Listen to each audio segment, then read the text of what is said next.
Welcome back. Today I'm talking about the evolution of management, as the book calls it.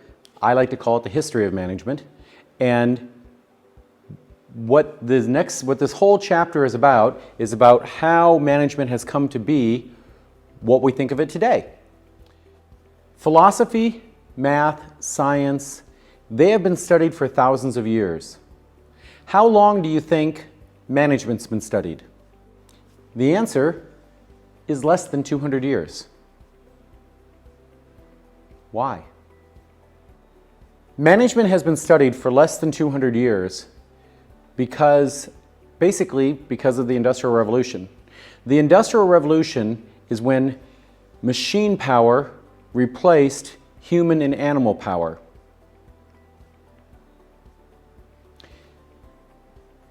So the way things were done, the way things were manufactured, produced, were done, is different now than it was 300 years ago, 400 years ago, before machine power came about. To understand this, to tie it to the history of the UAE, let me ask you this question. Did the pearl divers need to have managers? In the history of this country, many years ago, people received their money by diving for pearls, collecting the pearls, selling them, was able to buy food, take care of the family. Did those pearl divers need to have a manager? I'm assuming that you know the answer is no, they did not need to have a manager. The reason they didn't need to have a manager is that back then, if you didn't do the job of pearl diving, it meant your family was not going to eat.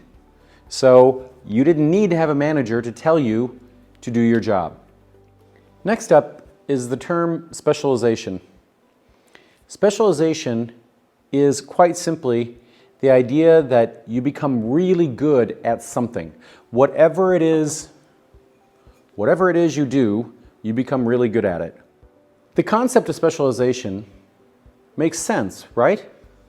Before the Industrial Revolution, the way things were manufactured was very different than how they were made today. Here's an example.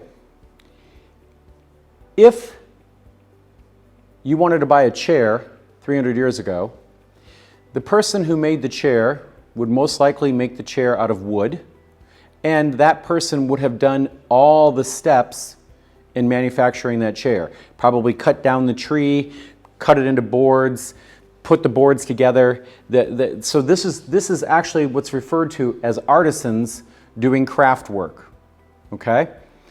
That's the way most things were made back then. Now, if you want to buy a chair today, number one, it's going to be made out of plastic and metal, probably, instead of wood. But most likely, that chair is going to be made by a company that has different people making all the different parts of the chair.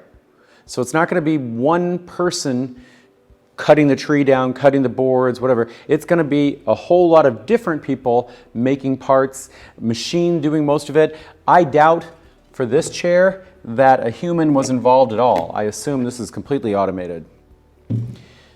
The point is, when it was craft work, when people had to do all the steps of production, like the pearl diving in the UAE history, there wasn't much of a need for management.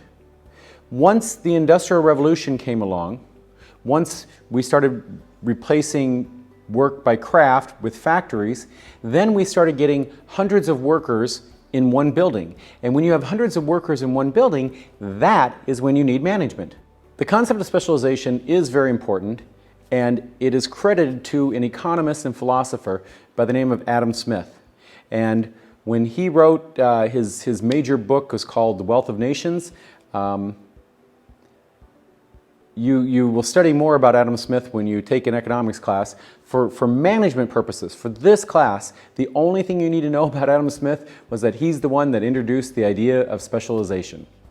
So, Congratulations, you've made it through the first video of the evolution of management.